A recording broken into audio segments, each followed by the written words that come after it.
The space station Haven 7 floated in the darkness between Earth and Mars like a metal city. Its corridors buzzed with activity as humans and aliens moved past each other in careful politeness. Today was different, though. Today, the future of humanity would be decided. Admiral Sarah Chen walked through the main corridor toward the meeting room. Her uniform was crisp and clean, but her face showed the weight of what was coming. Behind her, 2 guards followed silently. They knew what the aliens wanted. Everyone on the station knew. The meeting room was large and cold. 7 chairs sat around a curved table, each one designed for a different alien species. The Velkari chair looked like it was made of crystal. The Thoktar chair glowed with soft energy. The Merdani chair had a water tank built into it. All 7 seats were filled. Ambassador Zekthara of the Velkari stood as Chen entered. His body was tall and thin, made of what looked like living crystal that caught the light and threw it around the room. When he spoke, his voice sounded like wind chimes in a storm. "Admiral Chen," he said, "thank you for coming. We have important matters to discuss." Chen sat in the human chair. It was simple metal and fabric, nothing fancy like the alien seats. She folded her hands on the table and waited. "Humanity has been part of the galactic community for 30 years now," Zekthara continued. "In that time, your species has grown rapidly, too rapidly." The other aliens nodded. The Thoktar representative, a being of pure energy held together by a containment suit, spoke next. "Your people went from radio signals to faster-than-light travel in less than 200 years. This is not normal. This is dangerous." Chen kept her face blank. "Dangerous to whom?" "To stability," said the Merdani ambassador, her voice bubbling through the water of her tank. "To order, to the way things have always been." The truth was coming out now. Chen had expected this for years. Humanity had advanced too fast for the aliens to feel comfortable. While other species took thousands of years to reach the stars, humans had done it in what seemed like minutes to these ancient civilizations. Zekthara raised one crystal hand. "We have discussed this matter at length. The galactic hegemony has reached a decision about humanity's future. Here it comes," Chen thought. "Humanity will accept technological limitations," Zekthara announced. "Your research into advanced physics will stop. Your military expansion will end. Your colonies will be managed by hegemony advisors." The alien continued speaking, but Chen was no longer listening to the words. She was watching their faces, their body language. The Velkari was confident. The Thoktar was eager. The Merdani looked relieved. They thought this was going to be easy. "Furthermore," Zekthara said, "humanity will provide tribute. Your best scientists, your most skilled engineers, your brightest minds will come to work for the hegemony. This is not negotiable." Chen finally spoke. "And if we refuse?" The crystal being leaned forward. "Then you will face the combined fleets of 7 star-spanning empires. Your species will learn its place through force." Around the table, the other ambassadors nodded. The threat was clear. Submit or die. Chen stood slowly. "You're asking us to give up our freedom, to become slaves.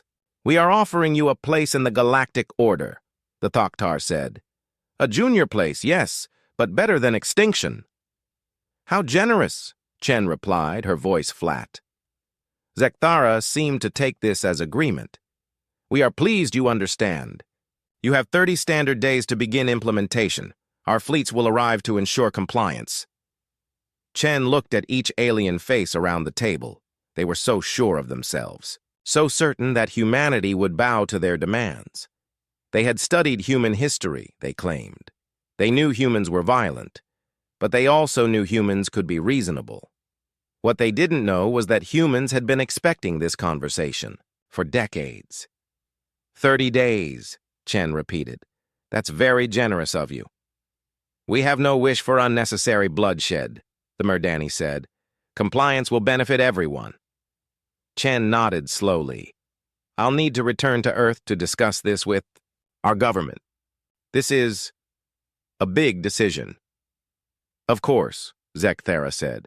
We understand. But the timeline is firm. 30 days. The meeting ended with polite handshakes and diplomatic smiles. The aliens seemed pleased with themselves as they left the room. Chen watched them go, her face still showing nothing. When she was alone, Chen activated her private communicator. The device looked like a simple wristwatch, but it connected directly to the most secure military networks in human space. Phoenix Command, came a voice from the device. This is Chen. The birds want the nest. Authorization code Sierra 77. Understood, Admiral. How long do we have? 30 days. There was a pause. That's not much time. It's enough, Chen said. Begin Phase 1 immediately, and send word to the outer colonies. Tell them it's time. She turned off the communicator and looked out the window at the stars. Somewhere out there, 7 alien fleets were preparing to come and force humanity into submission. They thought they understood humans because they had studied human history. They knew about human wars, human violence, human capacity for destruction. But they had missed something important. They saw humans fighting each other and thought that was all humans could do. They didn't understand that when humans fought among themselves, they were practicing. They were learning. They were getting better at the art of war. The aliens thought 30 days was generous. They thought it gave humanity time to prepare for surrender. They were wrong. Chen walked back through the station corridors, past the humans and aliens going about their daily business. None of them knew that everything was about to change. In 30 days, the galaxy would learn something new about humanity. The species that had spent thousands of years fighting each other had finally found something they could all agree on. They didn't like being threatened. Back on Earth, in hidden bunkers deep underground, military commanders received Chen's signal. Across the solar system, asteroid mining stations that weren't really mining stations came online. In the outer darkness beyond Pluto, shipyards that officially didn't exist began their final preparations. The aliens had given humanity 30 days to surrender. Humanity would use those 30 days to get ready for war. Chen smiled for the first time since the meeting. The aliens thought they knew humans. They thought they understood what humans were capable of. Soon they would learn how wrong they were. The galaxy was about to discover why humans had spent so much time fighting each other. It wasn't because they were savage or primitive. It was because they were very, very good at it. 25 days had passed since the meeting on Haven 7. To anyone watching from outside, it looked like humanity was giving up without a fight. The news broadcasts from Earth were full of debates about surrender. Politicians argued in the global assembly about the best way to accept the alien demands. Some called for resistance, but they were shouted down by others who said fighting was hopeless. The tribute ships were being prepared. Large cargo vessels loaded with Earth's most advanced technology sat in orbit, ready to be handed over to the hegemony. Lists of scientists and engineers who would be sent away from Earth circulated through the news networks. The whole thing looked like a defeated species preparing for slavery. Ambassador Zekthara watched the human news feeds from his ship in the Proxima Centauri system. Around him, the combined fleets of the galactic hegemony waited in formation. 700 ships from 7 different species, all ready to enforce the aliens' will on humanity. The humans are being reasonable, the Velkari ambassador told his fleet commanders. This will be easier than we thought. On the bridge of the hegemony flagship, alien officers from different species worked together to plan the occupation of human space. The Thoktar had energy weapons that could burn through any human shield. The Merdani had bioships that could repair themselves faster than humans could damage them. The other species brought their own advantages. Human technology is primitive, the Thoktar commander said. Their ships are slow and weak. This will be a simple police action. What none of them knew was that the tribute ships heading toward their collection points were not what they appeared to be. Captain Maria Santos stood in the cargo bay of the SCI-FI transport ship New Hope. Around her, 200 volunteers checked their equipment one final time. They were dressed as scientists and engineers, carrying data tablets and research equipment. To any alien scanner, they would look exactly like the tribute the hegemony had demanded. Remember, Santos said to her team, we are researchers until the moment we're not. Stay in character until you receive the signal. The volunteers nodded. They had trained for this mission for years. Each one was a soldier, but they were also real scientists and engineers. The technology they carried was real too, just not the kind the aliens expected.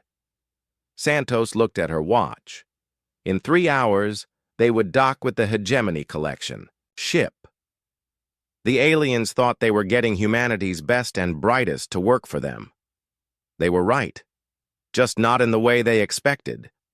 Meanwhile, in the outer solar system, the real human fleet was moving into position. Admiral Chen stood on the bridge of the dreadnought Defiance, watching as her ships emerged from behind Pluto. The asteroid mining stations that had hidden the fleet for decades were shutting down their camouflage systems. Fleet status report, Chen ordered. All ships operational, her tactical officer replied. Stealth systems functioning. We're still invisible to long-range sensors. Chen nodded. For 30 years, humanity had been building this fleet in secret. While the aliens thought humans had a few dozen military ships, the truth was very different. 2,000 vessels hung in the darkness beyond Pluto, waiting for the signal to attack. Each ship had been designed specifically to fight the galactic hegemony. Human scientists had studied every alien species for decades, looking for weaknesses. They had found plenty. Status of the colony defenses? Chen asked. All systems ready, came the reply. Every human world is prepared. That was another secret the aliens didn't know about. Every human colony, every space station, every mining outpost had been built with hidden defenses. What looked like peaceful settlements were actually fortresses waiting to be activated. The aliens thought humans built for comfort and efficiency. They were wrong. Humans built for war. Back on the tribute ship New Hope, Captain Santos felt the docking clamps engage with the alien collection vessel. Through the airlock came the sound of Velkari voices, speaking in their musical language about the incoming human cargo. Places, everyone, Santos whispered to her team. The volunteers picked up their research equipment and put on expressions of fear and sadness. To the aliens, they would look like conquered people being forced to serve their new masters. The airlock opened. 3 Velkari guards entered the cargo bay, their crystal bodies gleaming under the lights. Behind them came a Thoktar officer, in his containment suit. Welcome to Hegemony Service, the Thoktar said in accented English. You will find your new positions. Educational. Santos stepped forward, playing the role of a frightened scientist. Please, we don't want any trouble. We'll do whatever you ask. The Velkari guards relaxed slightly. These humans seemed properly defeated. What they didn't notice was the way Santos and her team positioned themselves around the cargo bay, or the fact that their research equipment could become weapons with the press of a button, or that every single tribute ship carried similar teams of volunteers. The aliens had made a critical mistake. They thought the tribute ships were filled with weak scientists and engineers. They were actually filled with humanity's most dangerous, soldiers, disguised as the tribute the hegemony had demanded. Across human space, similar scenes were playing out. Tribute ships docked with hegemony vessels. Colonial authorities prepared to welcome alien occupation forces. Mining stations powered. Down their defenses as alien inspectors approached. Everything looked like surrender. But in the hidden command centers buried deep inside each human world, military officers watched countdown timers tick toward 0. On the dark side of Pluto, Admiral Chen's fleet waited for the signal to attack. In the tribute ships, disguised, soldiers prepared to reveal their true nature. The aliens had given humanity 30 days to prepare for surrender. Humanity had used those 30 days to prepare the largest military deception in galactic history. Ambassador Zekthara looked at the reports coming in from across human space. Everything was proceeding perfectly. The humans were cooperating completely. Within a few more days, humanity would be properly integrated into the galactic hegemony as a junior member species. "Begin moving the fleets into human space," he ordered. "It's time to complete the occupation." 700 alien ships began moving toward Earth and the human colonies. They expected to find a defeated species ready to serve. Instead, they were about to walk into the greatest trap ever set by human military minds. The countdown timers in the hidden command centers reached 0. Admiral Chen received the signal on her flagship. Captain Santos heard the activation code in her earpiece. All across human space, the trap was about to be sprung. The trap sprung at exactly 14:30 Galactic Standard Time. Captain Santos smiled at the confused Velkari guard as her research tablet transformed into a weapon. The device unfolded like a metal flower, revealing a sonic emitter designed specifically to shatter crystal-based life forms. "Surprise," she said, and pressed the trigger. The sound that came from the weapon was perfectly tuned to the resonant frequency of Velkari crystal bodies. The alien guard shattered like glass hitting concrete, his scream cut short as his form exploded into fragments. Around the cargo bay, Santos's team revealed their own hidden weapons. The Thoktar officer's containment suit sparked and failed, as targeted electromagnetic pulses fried its systems.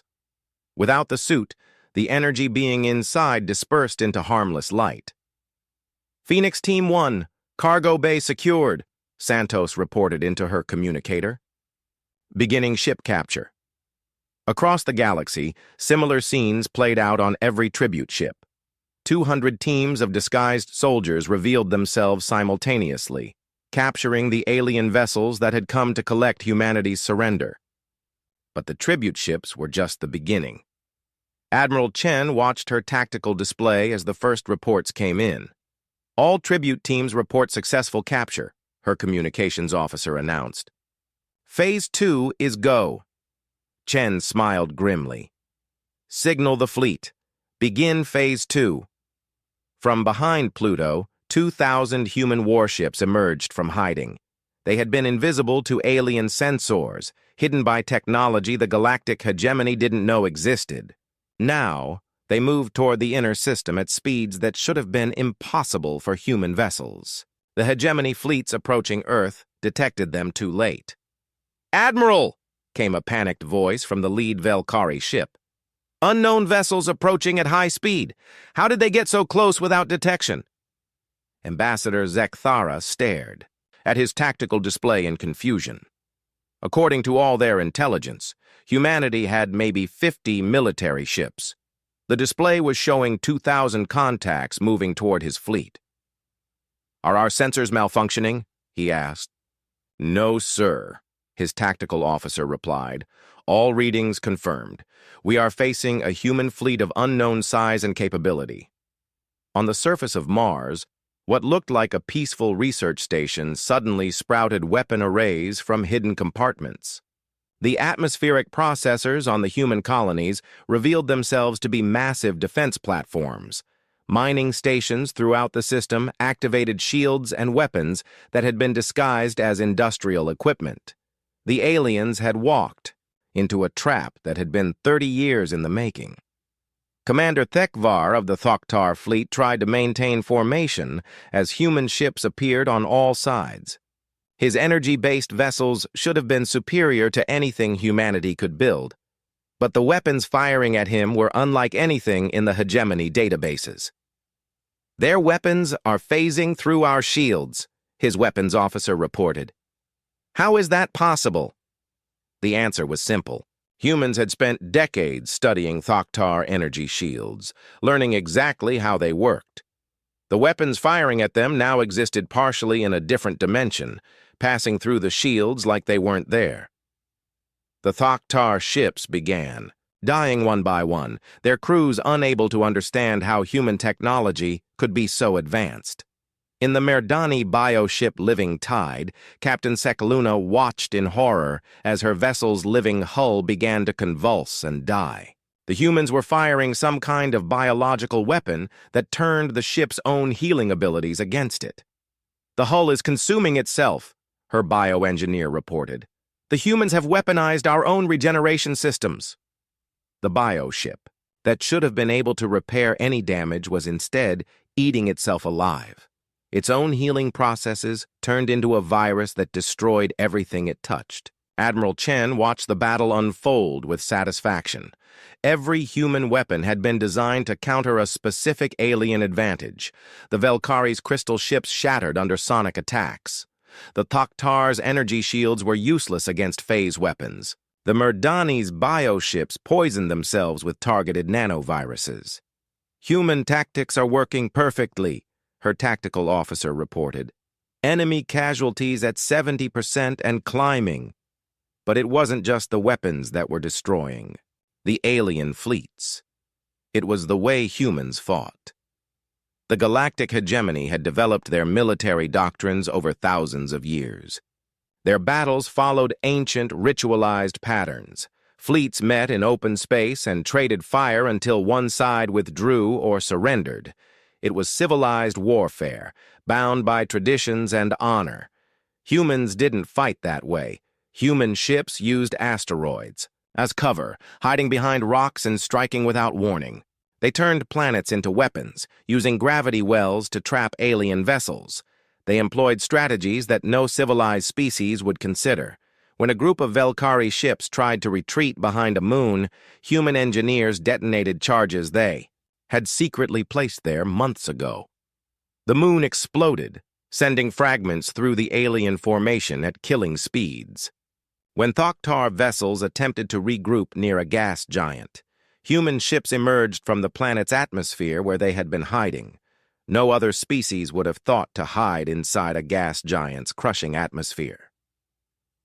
When Merdani bioships tried to heal by feeding on spaceborne organisms, they found that humans had poisoned the local ecosystem with targeted toxins designed specifically for their biology.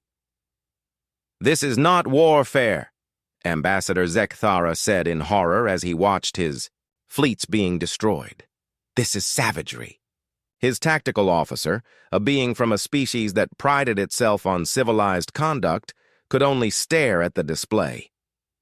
"They fight without honor, without rules. How do we respond to an enemy that ignores all military tradition?" The answer was simple. They didn't. The Battle of Kepler 442 lasted 6 hours. When it was over, 3 hegemony fleets had been completely destroyed, not defeated, not forced to retreat, but annihilated so completely that their debris formed new ring systems. Around the system's planets, for the first time in their history, the galactic hegemony had tasted total defeat. Admiral Chen stood on her bridge, looking at the tactical display showing scattered alien wreckage. Around her, human ships moved through the debris field, making sure no alien vessel had survived. "Casualty report," she ordered. 17 human ships damaged, 3 destroyed," her tactical officer replied. "Enemy casualties, total." Chen nodded.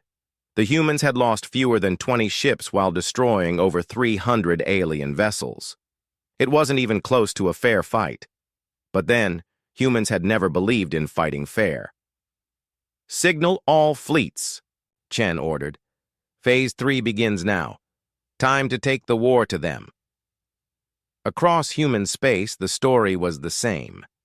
Every alien fleet that had come to enforce humanity's surrender had been destroyed or captured.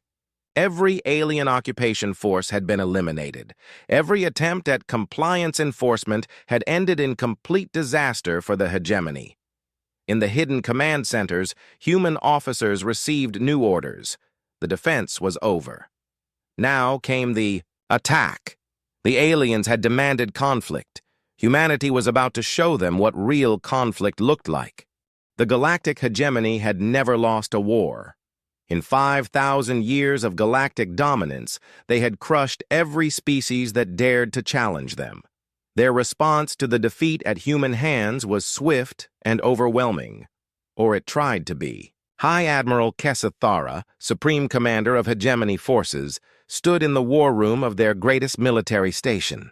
Around him, holographic displays showed the full might of 7 civilizations mobilizing for total war. "Every fleet, every ship, every weapon," he commanded. "Humanity must be crushed completely. We cannot allow this defeat to encourage other species to rebel." The assembled commanders nodded. 3,000 ships began moving toward human space, carrying the combined military might of the oldest civilizations in the galaxy. It was the largest fleet ever assembled, designed to end human resistance once and for all. What they didn't know was that humans were no longer waiting in their home system to be attacked. Admiral Chen's fleet had already left the solar system. While the aliens gathered their forces for one massive assault, human ships spread out across the galaxy like a virus, striking at targets the hegemony never expected to be threatened. The first sign of trouble came from the Velkari industrial world of Crusade Prime. The planet was supposed to be completely safe, protected by defensive satellites and too far from human space to be threatened. Governor Naltek was reviewing production reports when his aide burst into the office. "Sir! Human ships in the system! They came out of nowhere!" Naltek stared at his aide in confusion. "That's impossible! Humans don't have the range to reach us here." But the tactical display showed the truth. 50 human vessels were moving through the Crusade system, methodically destroying every satellite, every orbital platform, every defensive installation. They moved with precision and speed that seemed impossible for ships that had traveled so far from human space. "How did they get here so fast?" Naltek demanded. The answer was something the hegemony had never considered. While they built bigger and more powerful ships, humans had focused on speed and range. Human vessels could travel twice as far and 3 times as fast as any alien ship, using technology the hegemony didn't even know existed. The attack on Crusade Prime lasted 4 hours.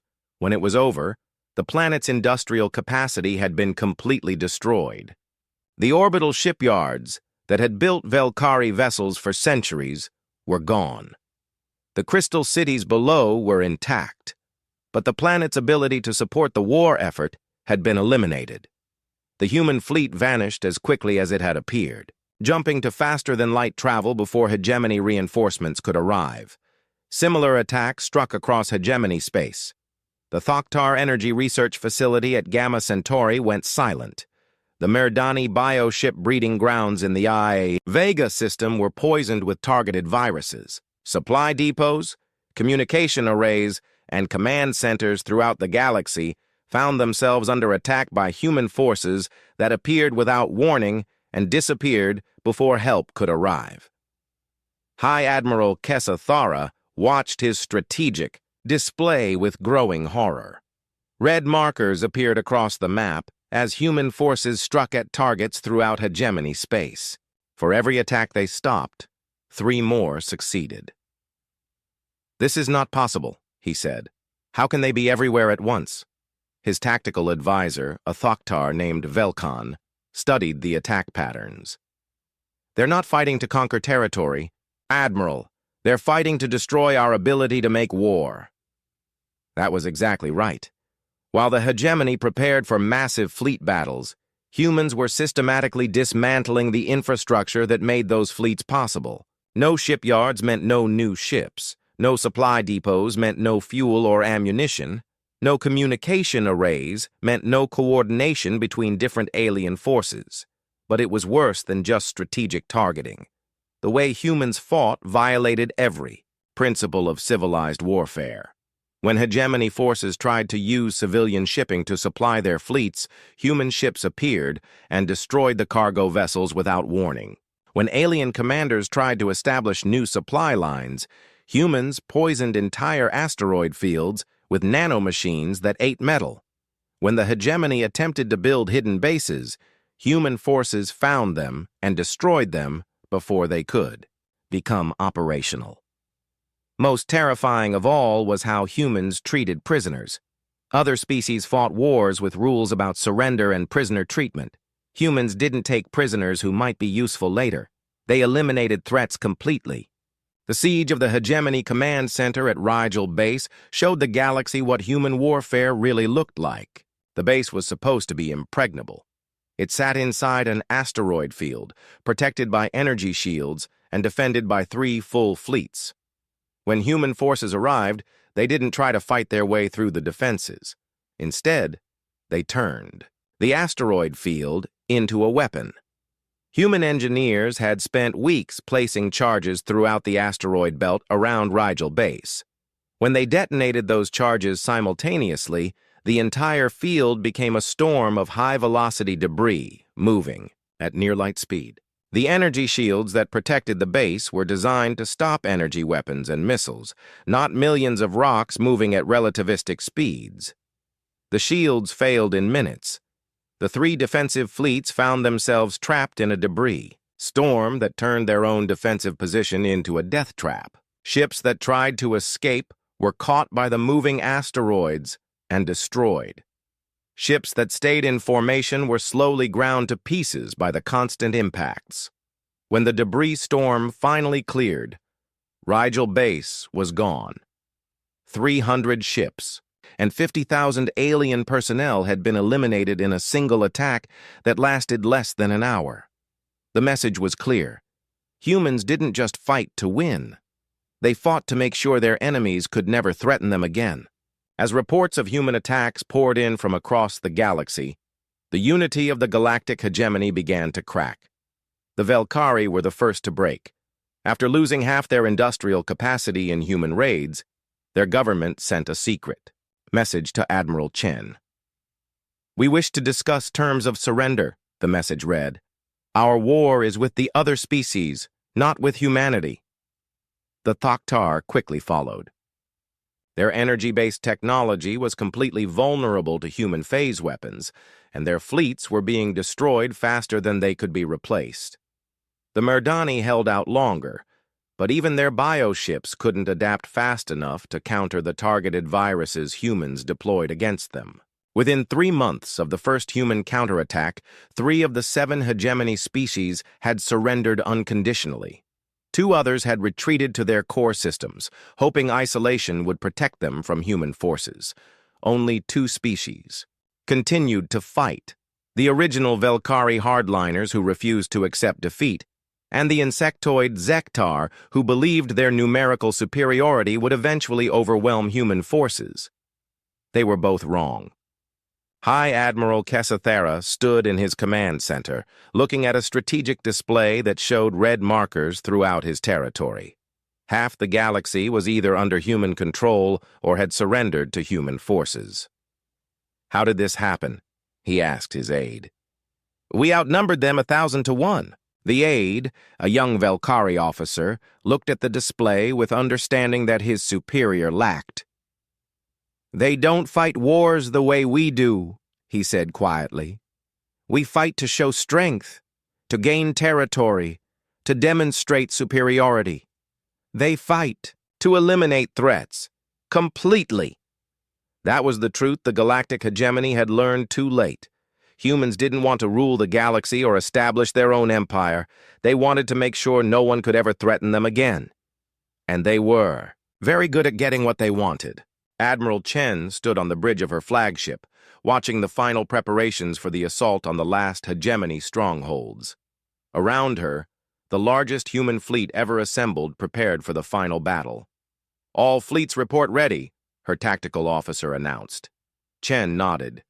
The aliens had demanded conflict, thinking they could force humanity into submission. Instead, they had awakened something they didn't understand. They had forced a peaceful species to remember what they were truly capable of when threatened. "Signal all ships," Chen ordered. "Begin the final assault. Show them what happens when you demand conflict from humanity." The last phase of the war was about to begin. 6 months after Ambassador Zekthara had delivered his ultimatum to humanity, he knelt in the ruins of his crystal palace on Velkari Prime. The beautiful spires that had stood for 10,000 years lay shattered around him, their fragments, reflecting the fires that burned across his homeworld's surface. Above him, human ships blotted out the stars. Admiral Chen stood on the bridge of the dreadnought Retribution, looking down at the last free world of the galactic hegemony. The irony wasn't lost on her. 6 months ago, she had sat in that meeting room listening to alien demands for humanity's surrender. Now she was deciding the fate of their entire civilization. "Final casualty reports, Admiral," her tactical officer announced. "The Velkari home fleet has been completely destroyed. Zektar resistance in the outer system has ended. All planetary defenses are offline." Chen nodded. The Battle of Velkari Prime had lasted 18 hours. It hadn't been a battle so much as an execution. The combined remnants of 2 alien species against the full might of human military power. The outcome had never been in doubt. "Admiral," her communications officer said, "we're receiving surrender transmissions from the planet's surface. Multiple government officials requesting terms." Chen looked at the tactical display showing the broken world below. Once, Velkari Prime had been the jewel of the galaxy, a planet of crystal cities and advanced technology that had ruled space for millennia. Now it was just another conquered world. "Put the main transmission through," she ordered. The screen flickered to life, showing Ambassador Zekthara in what remained of his command center. The proud crystal being who had once demanded humanity's submission now looked broken and desperate. "Admiral Chen," he said, his voice like wind chimes now sounding more like breaking glass. We wish to discuss terms of surrender."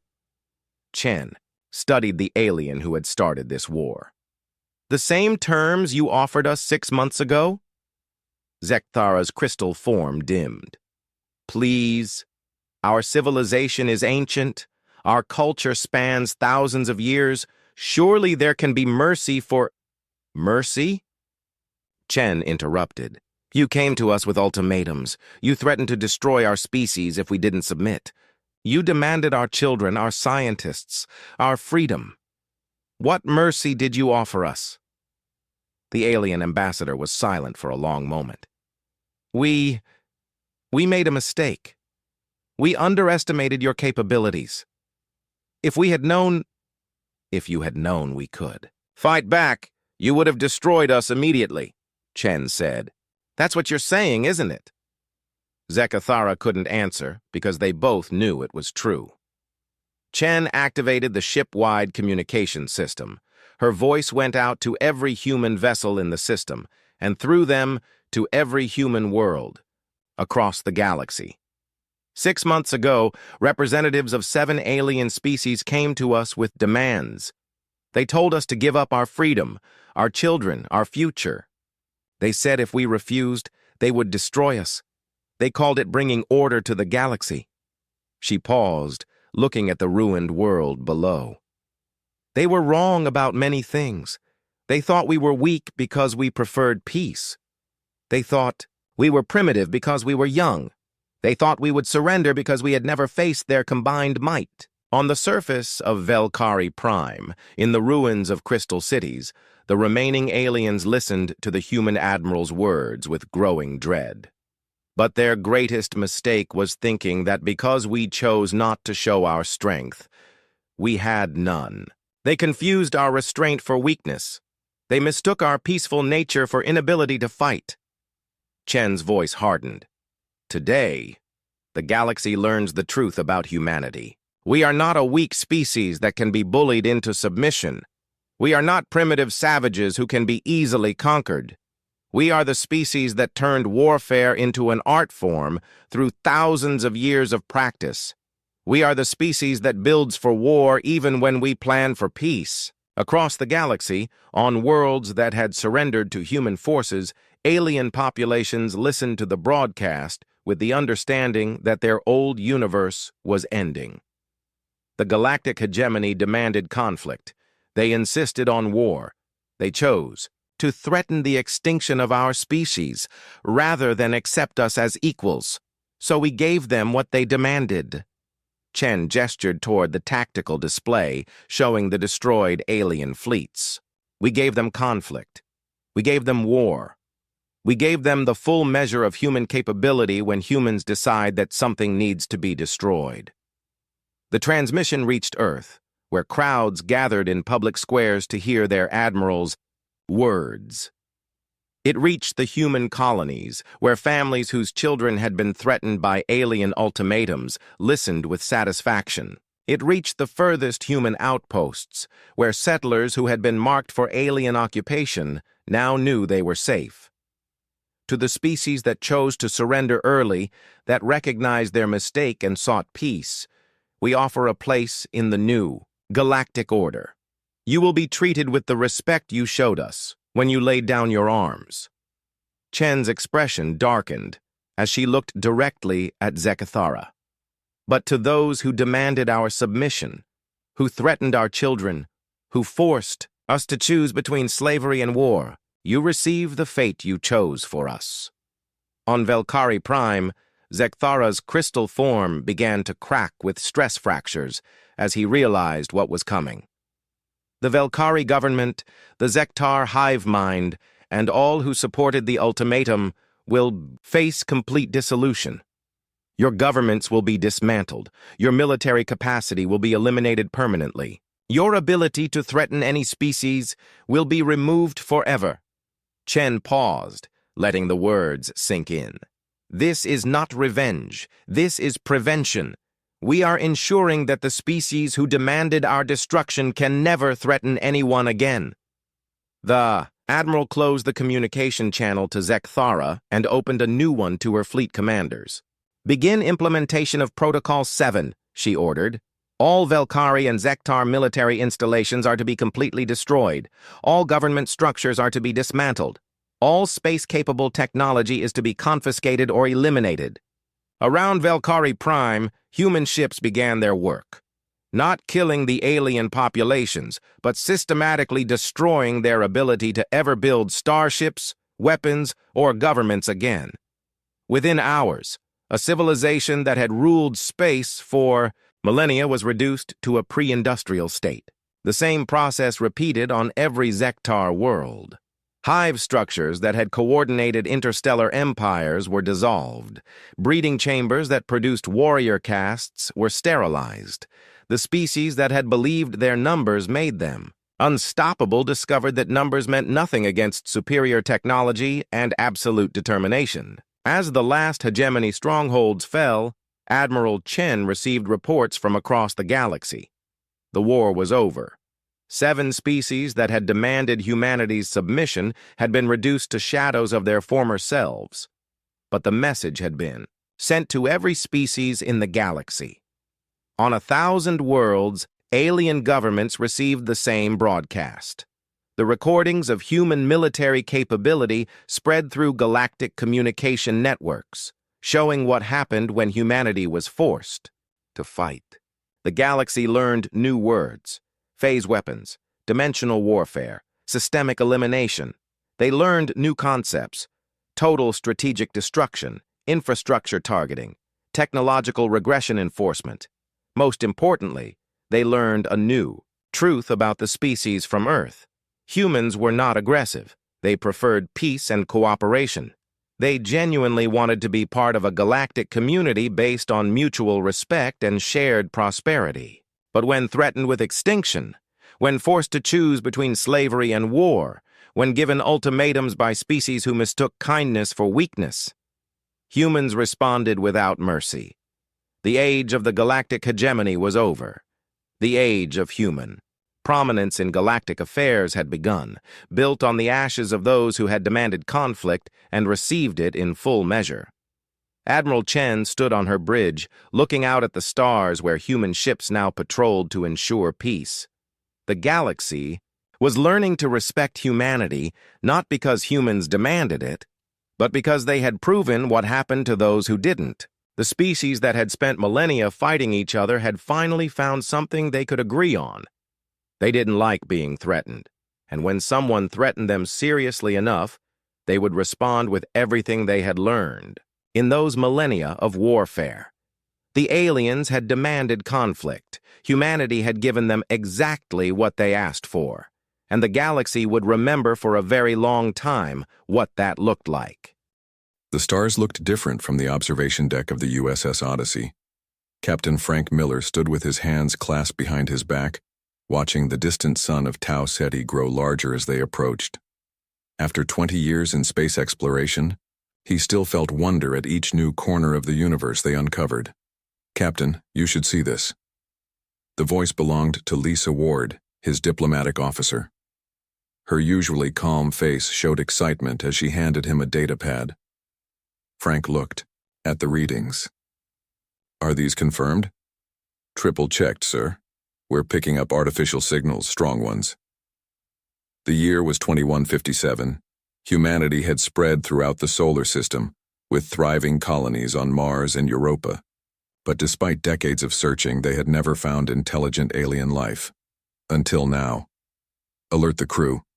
Prepare first contact protocols," Frank ordered. "And get Alan up here. I want our best science officer on this."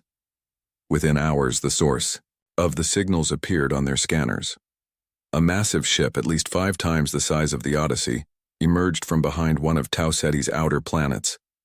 Its design was unlike anything humans had built, smooth with no visible engines, glowing with a faint blue light.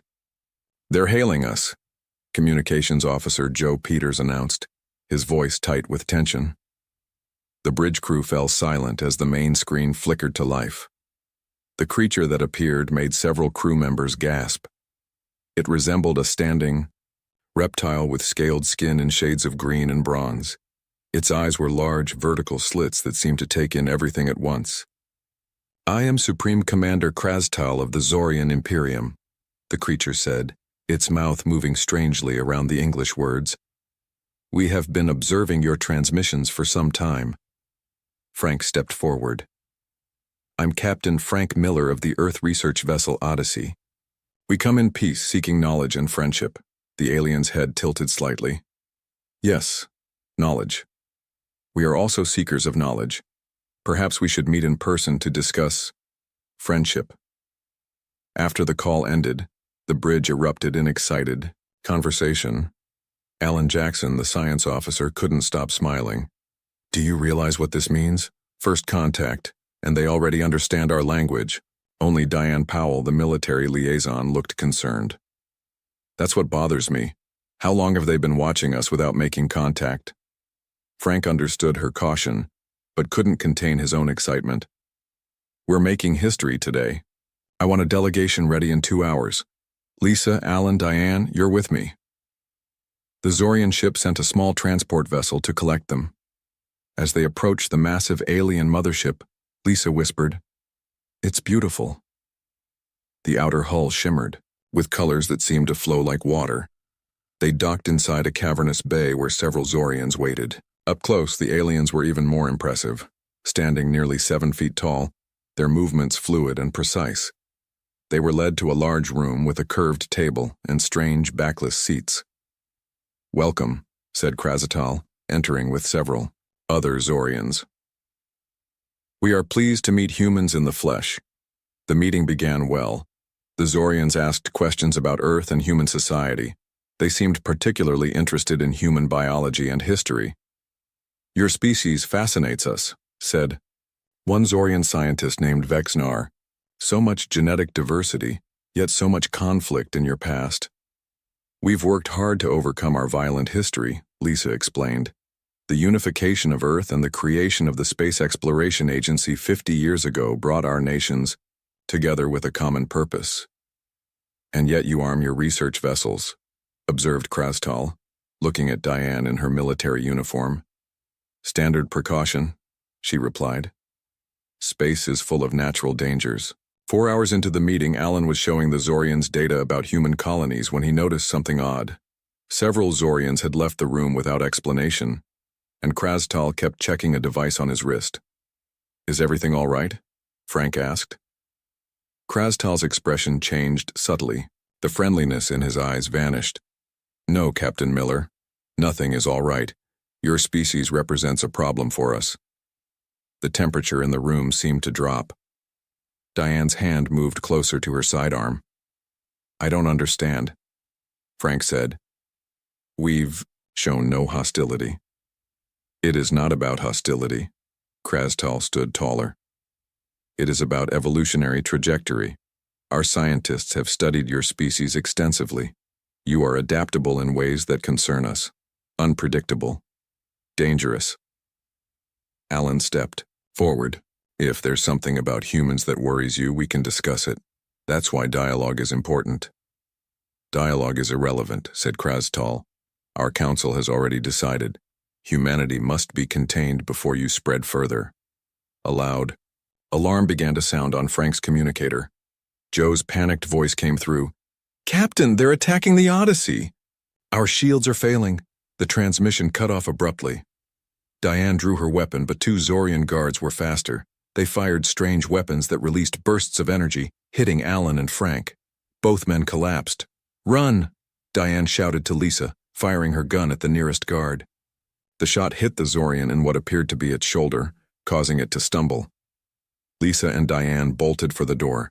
Alarms began blaring throughout the Zorian ship. They raced through unfamiliar corridors, pursued by guards. "This way." Diane pulled Lisa into what appeared to be a small hangar with several shuttle-like vessels. "We need to get back to Earth. They have to be warned." From a viewport, they watched in horror as the Odyssey broke apart under sustained fire from the Zorian ship. Hundreds of their crewmates, friends they had lived alongside for years, gone in an instant. Tears streaming down her face, Lisa helped Diane override the controls of a small Zorian shuttle. Neither had flown alien technology before, but Diane's military training included emergency ship operations. As they pulled away from the mothership, Diane accessed the shuttle's data system. "They're not just attacking us, look." The shuttle's screen showed multiple Zorian vessels appearing near Mars, Europa, and Earth itself. The attack on the Odyssey wasn't isolated. It was the opening move in a coordinated invasion. "Why?" Lisa whispered. "We pose no threat to them. They see us as a future threat," Diane said grimly, setting a course for Earth. "They said it themselves. Something about our adaptability scares them." The small shuttle accelerated away from Tau Ceti, carrying the only survivors of humanity's first contact and terrible news. Earth was under attack by an enemy they never knew existed, with technology far beyond their own. As stars streaked past the viewport, Diane checked the shuttle systems for tracking devices. "They picked a fight with the wrong species," she said quietly. "They may have better technology, but they don't understand humans. We don't give up, and we always fight back." Behind them, the Zorian mothership turned toward Earth, beginning its journey to join the invasion already underway. 3 months had passed since the Zorians attacked. Earth was no longer the blue-green jewel it once was. From the small window of the underground bunker, Colonel Diane Powell could see only smoke and ruins where Denver had once stood. She turned away from the depressing view and walked deeper into the facility beneath the Rocky Mountains. Soldiers saluted as she passed.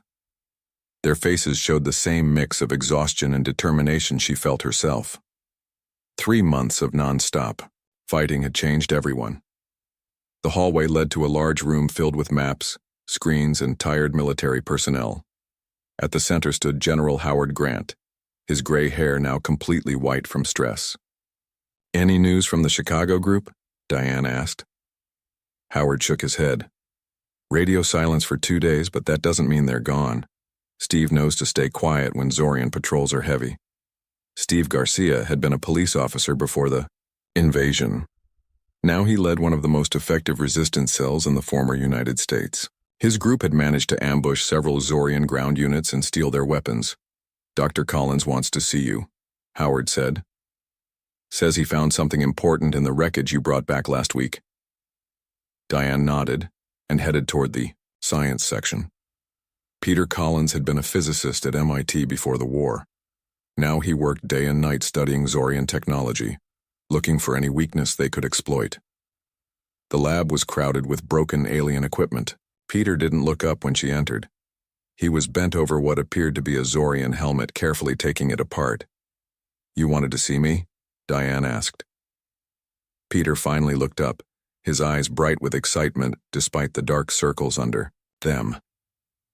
"Look at this," he said, pointing to the inside of the helmet. "Their equipment is designed specifically for their biology. These breathing filters, the eye coverings, they're not just for protection. I think they need them to function in our environment." "You mean Earth is harmful to them?" "Not deadly, but uncomfortable at least. Our gravity might be stronger than they're used to, and maybe our air has elements that irritate them." He pointed to a captured video showing a Zorian whose helmet had been damaged in battle. The alien was moving slower, its reactions dulled. "So if we target their environmental suits," Diane began. "Exactly. We might not be able to match their ships or weapons yet, but we can make it harder for them to fight on the ground." As they discussed possible tactics, an alarm sounded. A communications officer rushed in. "We're receiving a transmission from Mars Colony. It's getting through their blockade." Everyone hurried to the command center. For weeks they had heard nothing from the colonies beyond Earth. The Zorians had cut off all regular communication channels. The big screen flickered with static, then showed the face of a woman in her 30s. Her cheeks were hollow from lack of food, but her eyes were fierce. "This is Karen Mitchell, communications engineer at Olympus Base on Mars. I don't know how long this channel will stay open. The colony is falling, but we've discovered something important." The transmission broke up for a moment, then returned. "Their neural systems are vulnerable to specific electromagnetic frequencies. We've managed to disrupt their communications temporarily using modified mining equipment. The frequency range is—" Static interrupted again. "Karen, repeat the frequency." "Range," Howard shouted, though she couldn't hear him. The image cleared one last time. Karen was looking over her shoulder now. Fear crossed her face. "They're breaking through the doors. The range is 1.3 to 1.8. The transmission cut off completely. The room was silent for a moment. Then Howard turned to his communications team. "Did we get enough? Can we use that?" A young technician nodded hesitantly. 1.3 to 1.8 gigahertz most likely. "It's a start, sir." "Get that information to all resistance cells immediately," Howard ordered, "and get Dr. Collins working on a portable version." Diane left the command center with a renewed sense of hope. For the first time since the invasion, they had found a potential advantage.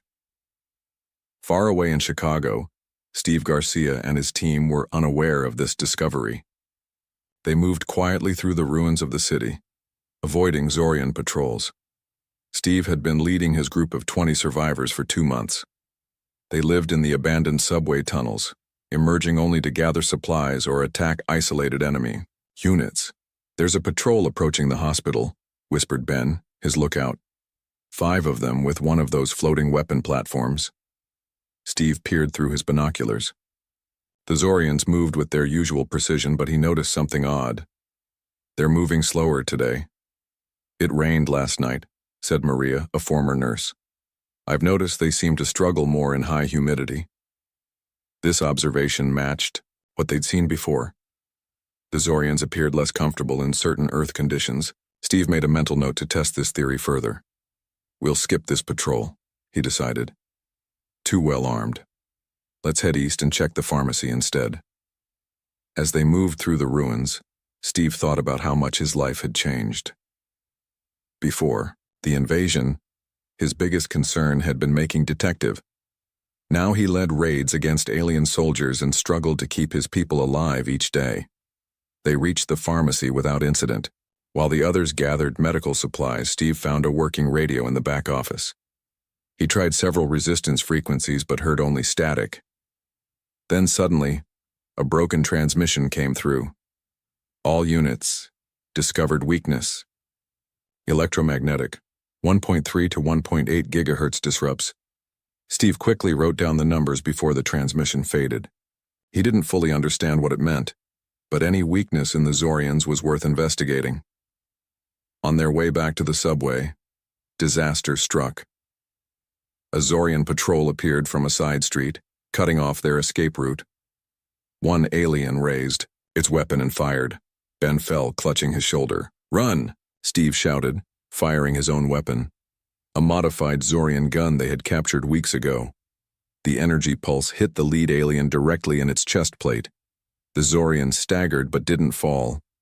Maria and another team member dragged Ben toward cover while Steve provided covering fire. The aliens advanced methodically, their movements slightly stiff but still dangerous. Steve's weapon beeped a warning, low energy. He had one shot left. In desperation, he aimed at the nearest building, rather than the aliens. The blast hit an old steel support beam, causing part of the structure to collapse onto two of the Zorians. Using the confusion, Steve ran to join his team.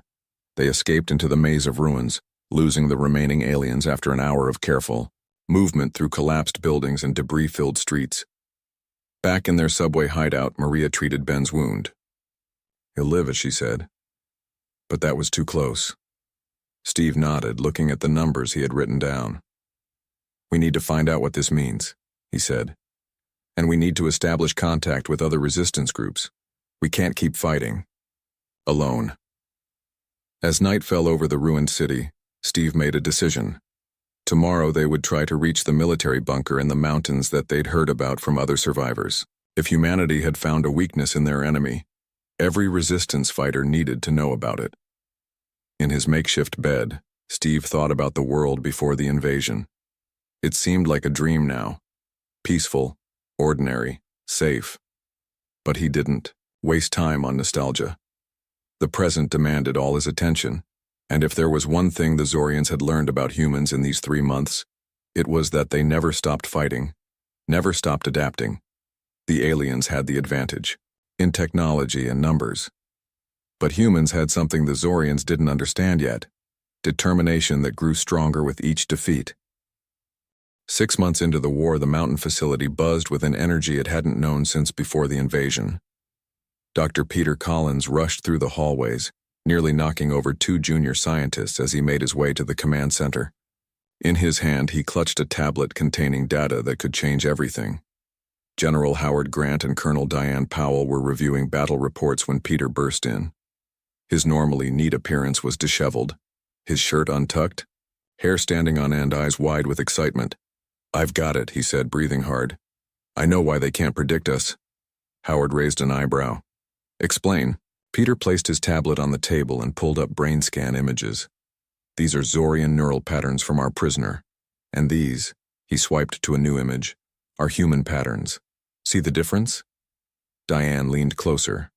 "The Zorian patterns are more organized?" "Exactly. Their brains process information in highly logical sequential patterns. Everything follows clear rules.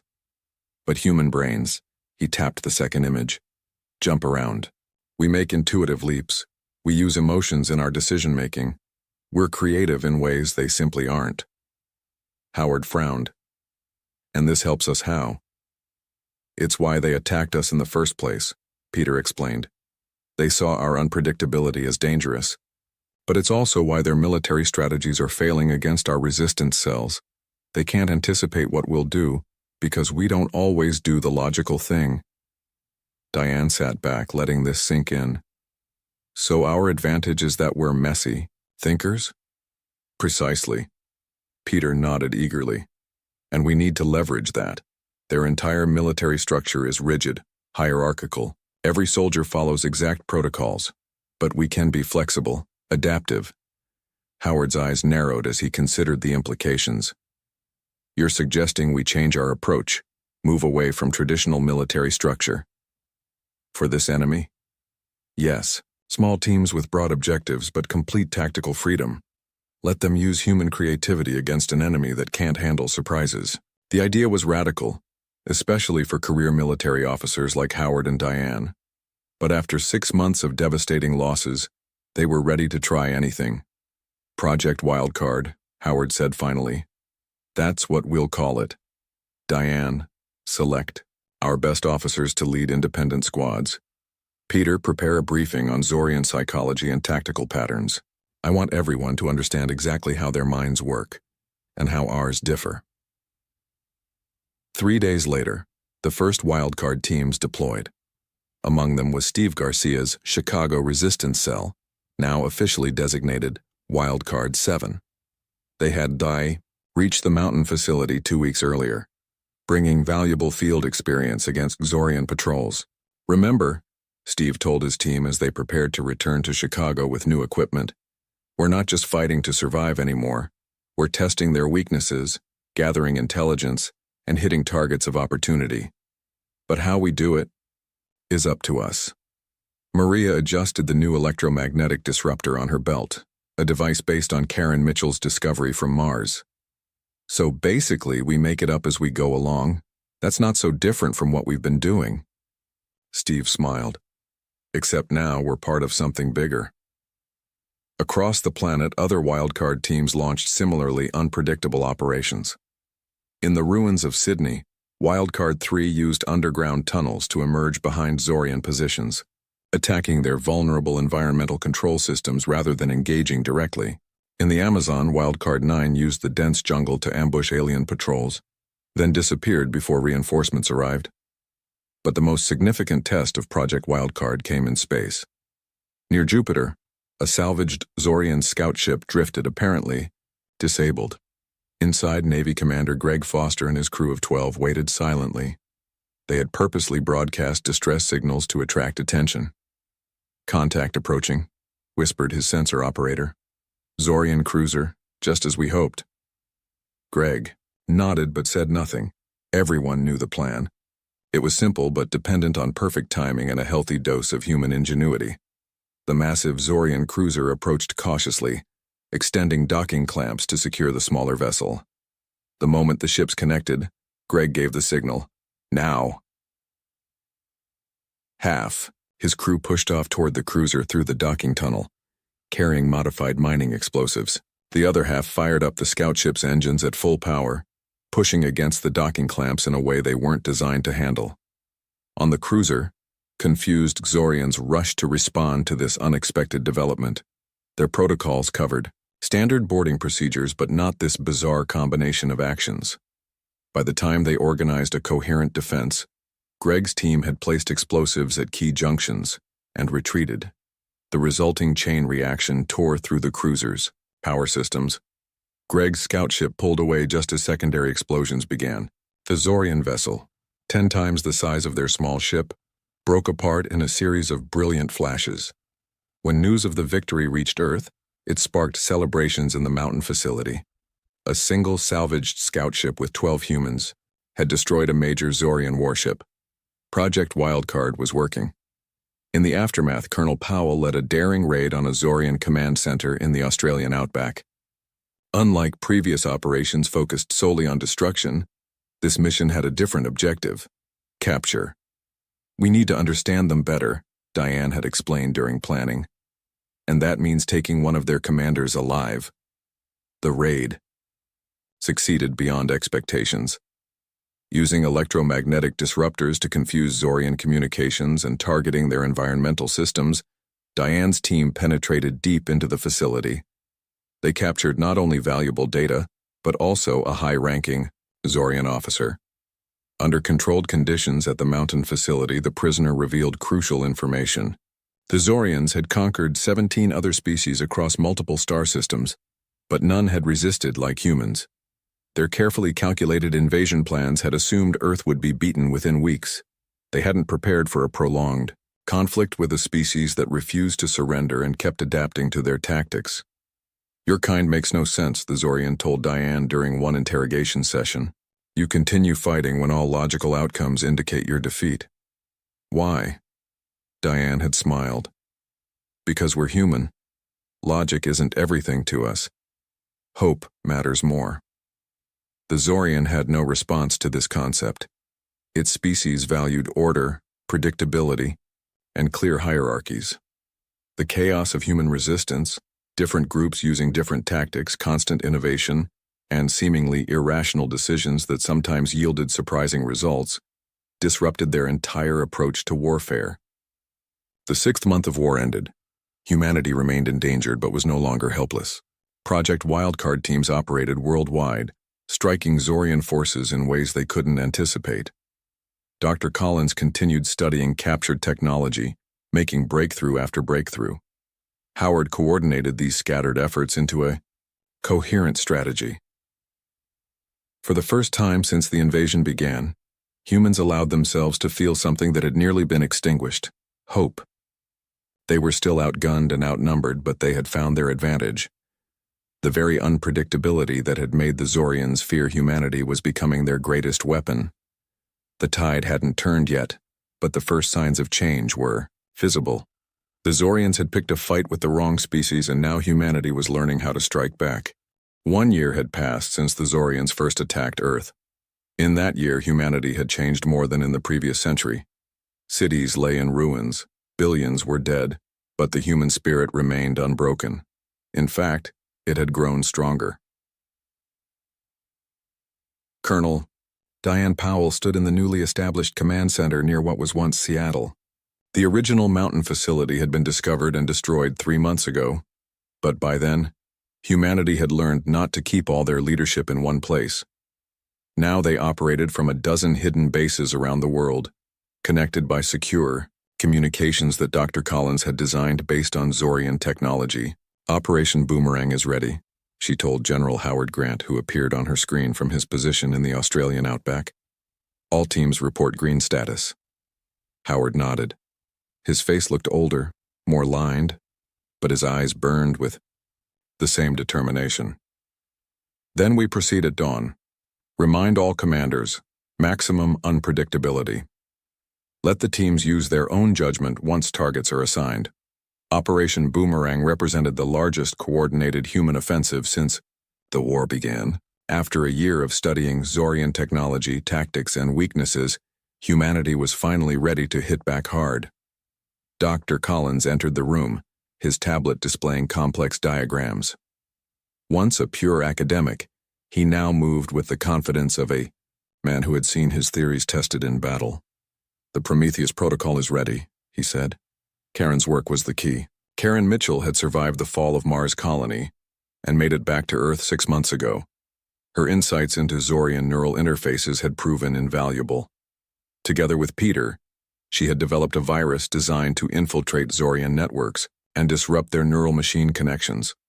Will it work across their entire fleet? Diane asked. That depends on how interconnected their systems are, Peter replied. But any ship that receives the signal will be affected. Their neural interfaces will experience significant disruption, not permanent but enough to give us an edge for several hours. Diane checked the time. 6 hours until dawn.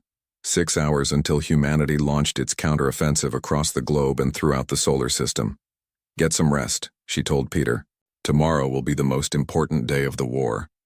In Chicago, Steve Garcia prepared his team for their role in Operation Boomerang. Wildcard 7 had grown from 20 to over 50 members, a mix of former civilians and military personnel.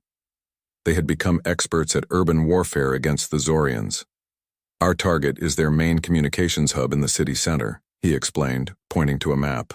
We won't have much time once the Prometheus protocol activates. Their systems will only be disrupted for a few hours. Maria, now his second in command, studied the building layout. The west entrance looks least defended. Steve shook his head. Which means they'll expect an attack there. We'll go in through the roof. They never look up enough. This was the kind of thinking that had kept them alive and fighting. Do the unexpected. Avoid patterns. Think like a human, not like a Zorian. In orbit around Earth, Commander Greg Foster received the final approval for his part of the operation. His single captured scout ship had become a small fleet of 12 vessels, some repurposed human, ships retrofitted with Zorian technology. Others captured alien craft. His crew had mastered the alien systems through trial and error, often improving on the original designs. All ships confirm receipt of the Prometheus protocol package, his communications officer reported. Ready to broadcast on your command. Greg looked at the tactical display showing Zorian positions throughout the solar system. They still outnumbered human forces significantly, But they had grown complacent.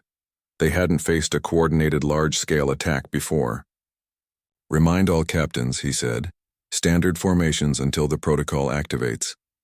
Then execute wildcard maneuvers as planned." As dawn broke over North America, Operation Boomerang began. Simultaneously across Earth and throughout the solar system, human forces launched their attacks. The first phase appeared conventional, direct assaults on known Zorian positions. The aliens responded with their usual efficiency, moving reinforcements according to their standard protocols. Then, precisely 2 hours into the battle, Dr. Collins activated the Prometheus protocol. The virus spread through Zorian communications networks, targeting their neural interfaces. Across the battlefield, alien soldiers and pilots suddenly found themselves disconnected from their command networks and struggling to control their advanced technology. In Chicago, Steve's team reached the communications hub just as the protocol took effect. They encountered Zorians moving clumsily, their normally precise actions now uncoordinated. Taking advantage of the confusion, his team placed explosives at key structural points rather than engaging in direct combat. "Fall back," Steve ordered, as the charges were set. 30 seconds. They retreated to a safe distance and watched as the building collapsed, taking out the central communication node for the entire Midwest region. Similar scenes played out in cities worldwide as wildcard teams struck critical Zorian infrastructure. In space, Greg's fleet executed their part of the plan with precision. While the Zorians struggled with their suddenly unreliable systems, the Yao, human ships attacked in seemingly random patterns. They targeted propulsion systems rather than weapons, communications arrays rather than life support. The goal wasn't to destroy the alien vessels, but to cripple their ability to coordinate. 1. A Zorian battleship, larger than all of Greg's fleet combined, found itself surrounded by 5 smaller human-piloted craft. Unable to predict which vital system would be targeted next, its commander divided his defenses too thinly. Greg personally led the assault team that boarded the vessel through a damaged shuttle bay. "Remember," he told his boarding team, "we want this ship intact." Fighting through the corridors against disoriented Zorian crew members, Greg's team reached the bridge. The alien commander, unable to receive guidance from the hierarchy he relied upon, surrendered rather than risk the destruction of his vessel. For the first time, humans had captured a Zorian battleship intact. The technology aboard would advance human understanding by years. In Australia, Colonel Powell led her own attack on a major Zorian ground base. The aliens had established it as their Southern Hemisphere command center, believing its remote location provided security. They hadn't counted on humans who knew the terrain intimately. Diane's forces approached through seemingly impassable desert, using routes known only to Aboriginal guides who had joined the resistance. When the Prometheus protocol activated, they struck from multiple directions simultaneously. The Zorian defenders, accustomed to fighting with neural enhancements that provided instant tactical updates, found themselves forced to rely on their own senses and judgment. The battle lasted 3 hours. By the end, Diane stood in the captured command center, watching as human technicians worked to secure Zorian data systems before the aliens could remotely destroy them. "We've done it," said her communications officer. Reports coming in from all sectors. Operation Boomerang is a success across the board. The Zorian prison compound connected to the base yielded thousands of human captives, many of whom had been subjects of alien experiments seeking to understand human adaptability. Among them were scientists and military personnel thought lost in the early days of the war. Their knowledge and skills would further strengthen the resistance. As night fell over Australia, Diane received a transmission from General Grant. His face showed fatigue, but also something she hadn't seen in months: genuine joy. "The tide is turning," he said simply. "For the first time, they're retreating on multiple fronts, not regrouping, retreating." Diane allowed herself a small smile. "One battle doesn't win a war." "No," Howard agreed. "But it shows we can win. The Zorians know it too. They're learning what happens when you pick a fight with the wrong species." 18 months after the invasion began, Earth looked different. The ruins remained, but among them, humans had built new structures using a mix of their own and Zorian technology. Cities were slowly coming back to life. The skies, once filled with alien ships, now saw human vessels patrolling alongside captured Zorian craft. Colonel Diane Powell stood on the deck of the captured battleship, now called Freedom. The massive vessel had been redesigned to accommodate human pilots and crews. Commander Greg Foster had supervised the conversion personally before taking command of humanity's growing space fleet. "They're retreating across the solar system," Greg reported, showing Diane the tactical display. Red dots representing Zorian forces were moving away from Earth, Mars, and the other colonies. But intelligence suggests they're gathering for one final push. Diane nodded. The victories of the past 6 months had exceeded all expectations. Operation Boomerang had broken the Zorian hold on Earth. The Prometheus protocol had proven so effective that Dr. Collins had developed several variants, each exploiting different weaknesses in alien systems. "Supreme Commander Crusade won't accept defeat easily," she said. "His entire career is built on conquest. He's never lost before." "Well, he's about to learn what that feels like," Greg replied. Their conversation was interrupted by an urgent message from General Grant. "We've detected a massive Zorian fleet approaching Earth. Looks like everything they have left in the solar system.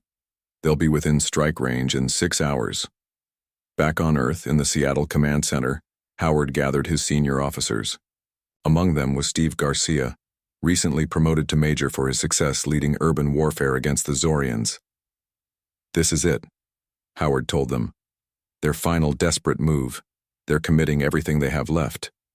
Dr. Collins frowned at the tactical displays. "The fleet is too large for our current forces to handle conventionally. Even with our captured ships and technology, they outnumber us 3-1.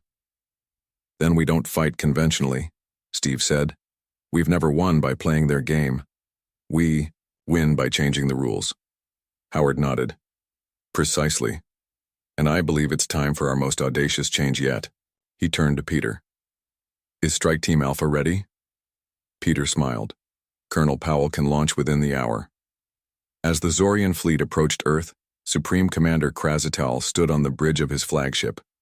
His forces had been pushed back repeatedly by the humans, something he had never believed possible. His career, his reputation, his standing among his people, all were now at risk. "All ships in attack formation," reported his second-in-command. "We will reach Earth in 5 hours." Crusade stared at the blue planet growing larger on his view screen. "This ends today. We will break their resistance once and for all. No more holding back. Full planetary bombardment of all human settlements." His officers looked at each other uneasily. Such an attack would make Earth uninhabitable, something their own leadership council had forbidden. They wanted to conquer Earth, not destroy it. "Sir," his second-in-command began, "the council's directives." "The council is not here," Crusade hissed. "I will not be the first Supreme Commander to lose a war, especially not to primitive humans." What Crusade didn't know was that his communications were being monitored.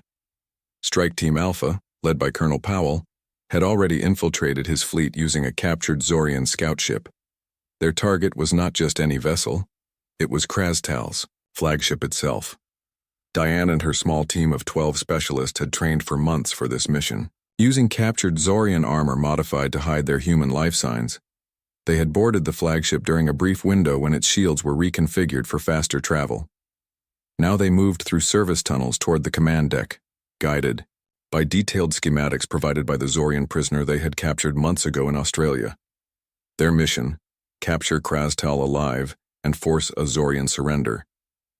"Guards ahead," whispered Lisa Ward, who had been with Diane since the first contact with the Zorians on the USS Odyssey. In the 18 months since, she had transformed from a diplomatic officer into a hardened soldier. Diane signaled for the team to hold position.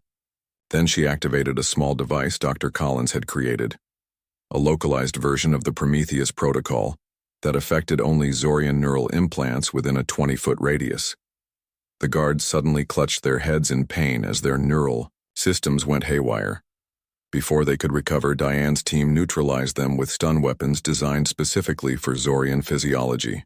"Command deck is through those doors," Lisa said, checking the schematics on her wrist device. Diane nodded to her explosives expert, who placed breaching charges on the sealed doors. "On my mark. 3, 2, 1. The doors blew inward. "Strike." Team Alpha rushed onto the command deck, stun weapons firing rapidly. Most of the Zorian officers fell before they could react. Only Supreme Commander Crusade managed to draw his weapon. "Surrender," Diane ordered, her weapon aimed at his chest. "Humans," Crusade spat the word. "I should have bombed your planet into dust when we first found you." "But you didn't," Diane replied.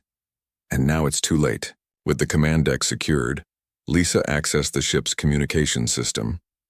She broadcast a predetermined message to the Zorian fleet, along with images of their captured Supreme Commander.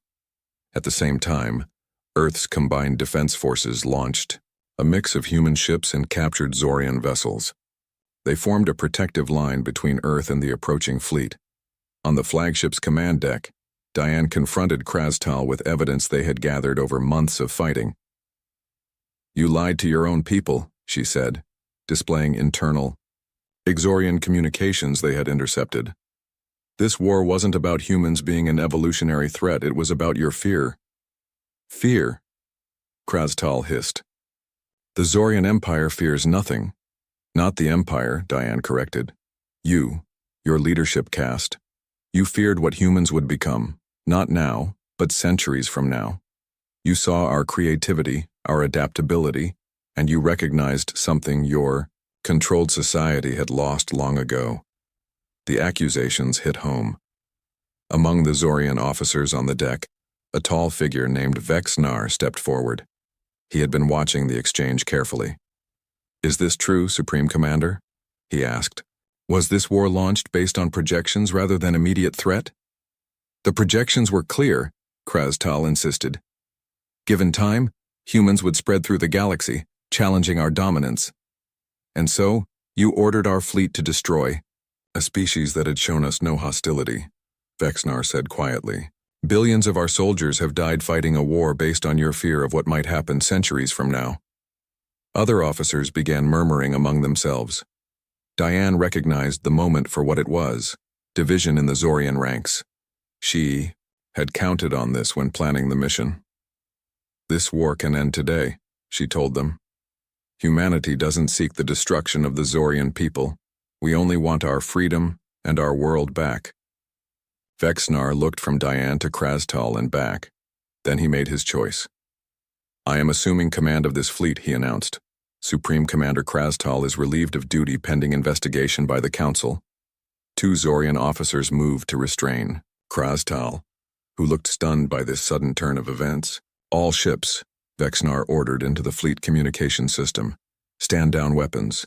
Cease advancement toward Earth. The war is over." The ceasefire took effect immediately. Within hours, representatives from both species began discussing terms for Zorian withdrawal from the solar system.